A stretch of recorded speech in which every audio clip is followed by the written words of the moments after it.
Hello everyone, my name is Jim and welcome to 360 World Trip, a channel where I take you on an immersive 360 experience of locations around the world. Today, let me take you to Ephesus, a city that breathes the whisper of ancient civilizations and stands as a testament to the march of time. As we embark on this journey through its storied past, let us uncover the history and significance that have shaped this remarkable place. Ephesus was once a thriving port nestled on the coast of Asia Minor. In what is now modern day Turkey, its origins trace back to the 10th century BC when it was founded by the Ionian Greeks. Over centuries, it flourished as a hub of trade, culture, and learning. During its peak, Ephesus was home to renowned temple of Artemis, one of the seven wonders of the ancient world. This magnificent temple was once a center of worship and pilgrimage, attracting travelers from across the Mediterranean. The city's importance grew as it became a vital part of the Roman Empire. Its strategic location contributed to its prosperity, making it a vibrant melting pot of cultures and ideas. One of the most iconic structure here is the Library of Celsus, a grand center of knowledge that housed thousands of scrolls. Its stunning facade and intricate architecture stands as a testament to the advanced engineering and artistic prowess of its time. Ephesus was also a place of spiritual significance, as it was mentioned in the Bible's book of Ephesians. Apostle Paul spent time here, spreading Christianity's teachings and leaving a mark on its history. Yet, as with great civilizations, Ephesus faced its challenge. Changing trade routes and natural disasters led to its declining, and once the bustling city was gradually abandoned. Today, Ephesus stands as a remarkable archaeological site, offering a window into its past. Its well preserved ruins offer us a glimpse of grandeur and daily life of ancient times. As we wander these ancient streets, marvel at the remnants of bygone era. Let us remember the significance of Ephesus, a place that encapsulates the resilience, innovation, and cultural exchange of human history. As we continue our exploration of Ephesus, let's delve deeper into some of its most captivating aspects, starting with the bustling main walkway. The main walkway, the Corites Street, was the vibrant heart of Ephesus. Lined with impressive colonnades, this thoroughfare served as the city's commercial, social, and cultural artery.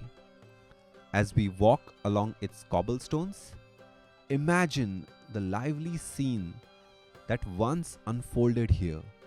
Merchants peddling their wares, locals engaging in spirited conversations, and travelers from distant lands marveling at the grandeur of the city. Dominating the entrance of the main walkway is the celebrated statue of Nike, the Greek goddess of victory. This exquisite sculpture stands at a testament to the city's reverence of triumph accomplishment. The Nike goddess statue welcomed visitors with its outstretched wings, symbolizing the victorious spirit that Ephesus embraced. Beyond the grand monuments, the houses of Ephesus offer glimpses into the daily lives of its inhabitants. These homes, adorned with frescoes and mosaics, tell stories of families, community, and personal aspirations. Walking through these corridors, one can almost hear the laughter of children, sizzling of cooking fires, and conversations that once echoed within the walls. As we stand amidst the ruins, let us take a moment to reflect on the lives of people who lived in Ephesus.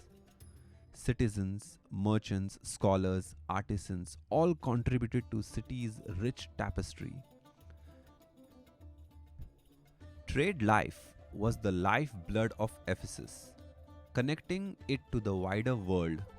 The city's strategic location made it a hub for commerce, with merchants arriving from distant lands to exchange goods, ideas, and cultures. The Agora, a bustling marketplace, was where these connections were forged, where spices, textiles, and ideas flowed freely. Moving deeper into the city, we encounter a treasure of knowledge, the Library of Celsus. Built in the honor of the Roman senator Tiberius Julius Celsus Polemenius by his son, the library was more than repository of scrolls. It was a symbol of city's intellectual and cultural powers. The facade, adorned with statues representing wisdom, knowledge, and virtue, astounds us with its intricate details.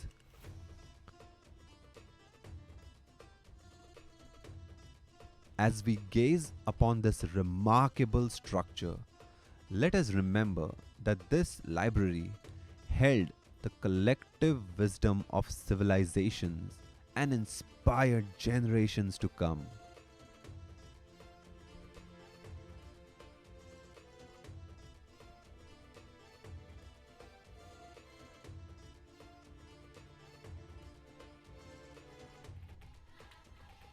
Before we conclude our journey, let's unveil the fascinating tale of how Ephesus emerged from the sands of time and the efforts that brought its ancient glory back to light. The story of Ephesus' rediscovery begins in the 19th century. While remnants of the city had been visible on the surface for centuries, systematic exploration and excavation efforts didn't commence until the later part of that century. Even today, the excavation work is still going on. In the 1860s, British architect John Turtle Wood embarked on a journey to uncover the legendary Temple of Artemis. His explorations laid the groundwork for more extensive archaeological work in the decades to come. The early 20th century witnessed more concerted efforts to unearth Ephesus' treasures. In 1904, German archaeologist Otto Bendorf and his Austrian counterpart Gustav Hirschfeld began systematic excavations of the city. The mid 20th century marked a turning point in Ephesus' excavation journey. Austrian archaeologist Dr. Fritz Eckstein and his team resumed work in the 1950s, revealing remarkable structures like the terrace houses, elegant residential complexes that offered insights into the lives of city's elite.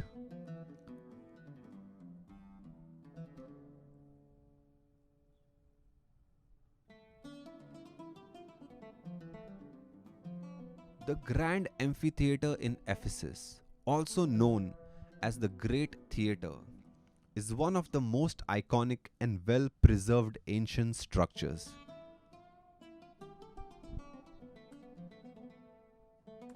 The Grand Amphitheatre was constructed during the Hellenistic period, likely in the 3rd century BCE, and later underwent significant expansions and renovations during the Roman era. It was a central hub for public gatherings, entertainments, and civic activities.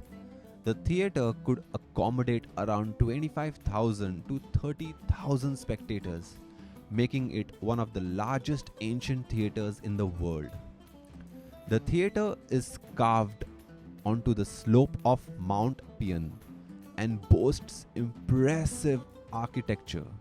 It follows the traditional design of ancient Greek and Roman theatres, consisting of semicircular sitting area facing a stage.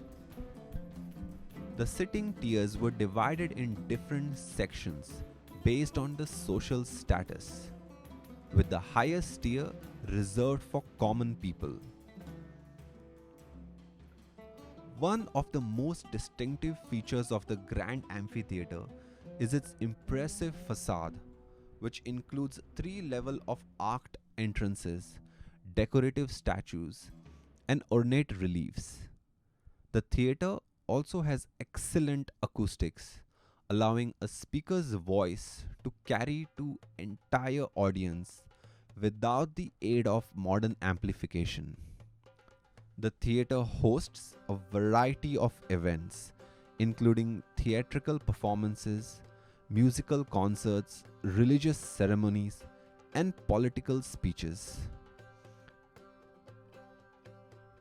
It was a space for both entertainment and public events, where citizens could gather to be entertained and informed.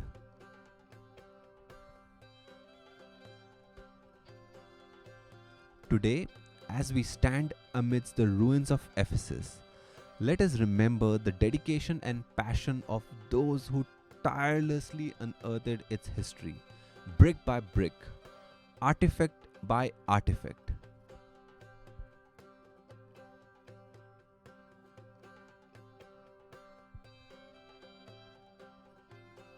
The port of Ephesus, known as the Harbour of Ephesus, played a crucial role in the economic and cultural life of ancient city.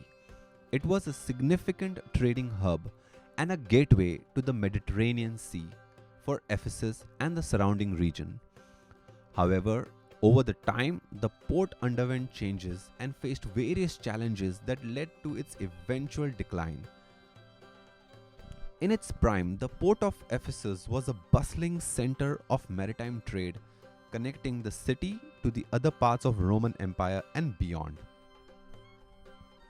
It, it facilitated the import and export of goods such as grain, textiles, ceramics, and luxury items.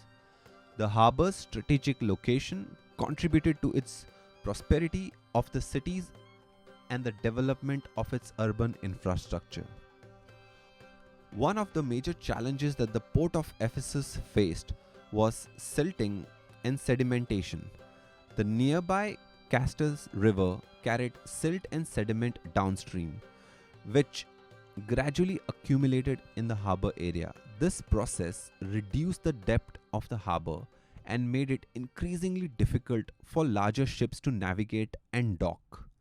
Natural environmental changes such as earthquakes and shifts in river courses also had an impact on the harbor's viability. Earthquake could alter the coastal geography, affecting the depth and accessibility of the harbor. Additionally, the shifts in river courses could alter the flow of sediments into the harbor and eventually having the problem of silting. As the Roman Empire began to decline, so did the city of Ephesus. The changing political and economic landscape of the region had implications for maintenance and upkeep of the harbor. As the city's prominence declined, resources and efforts devoted to harbor's maintenance also diminished. The decline of Ephesus and its harbor eventually led to the abandonment of the port. Over time, the harbor area filled with sediments and debris, burying the once thriving maritime infrastructure. It wasn't until the 19th and the 20th centuries the archaeological excavations began to uncover the remains of the ancient port. Thank you for joining us in this exploration of Ephesus, where history unfolds in every stone and where the legacy of the past continues to inspire us today.